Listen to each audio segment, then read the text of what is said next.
kinerja asuransi umum di semester 1 ada beberapa lini usaha yang memang pertumbuhannya sangat-sangat tanda kutip rendah sekali ya.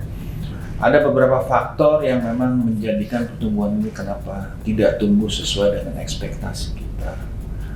Jadi bukan berarti kita tidak tumbuh secara overall tumbuh, tapi kalau kita bedah ke masing-masing daripada line of business atau class of business memang ada beberapa yang naiknya cukup lumayan, ada yang naik atau tumbuhnya hanya sedikit, tapi juga ada yang minus ya Bu Junita ya.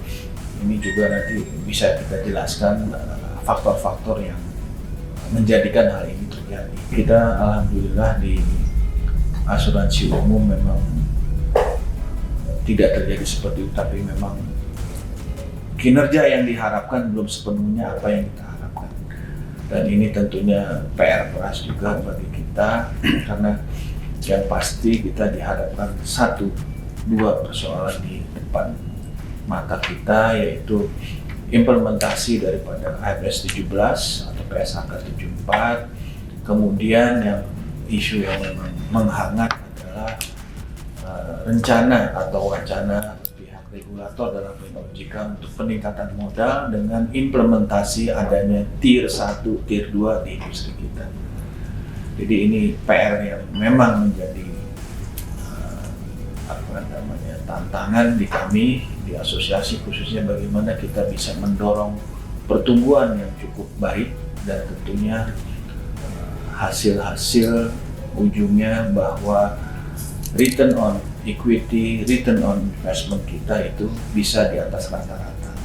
Namun ini juga semester 1 belum menunjukkan ke angka yang diharapkan karena tekanan-tekanan pasar yang masih terjadi dan regulasi-regulasi yang kita harapkan masih dalam penggodokan sehingga juga masih perlu waktu.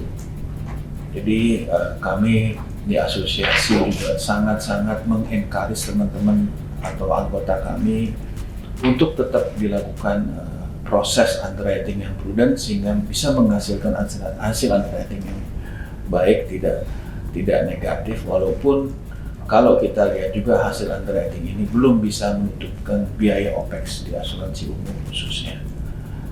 Dari segi investasi kita lihat memang ada pertumbuhan, tapi pertumbuhannya juga kalau kita bedah secara utuh ini lebih banyak teman-teman memang yang bermain sementara waktu karena suku bunga deposito yang sangat tertekan juga, sehingga memang ini menjadikan hasil investasi itu sendiri tidak ada pertumbuhan yang signifikan. Tapi teman-teman di bidang keuangan di asuransi umum cukup jeli melihat ada instrumen yang cukup baik, yaitu surat berharga atau hutang negara SUN ya, surat hutang negara yang yieldnya itu mencapai 6,5-7%. Jadi ini yang salah satunya juga mendongkrak kinerja asuransi umum di bidang investasi.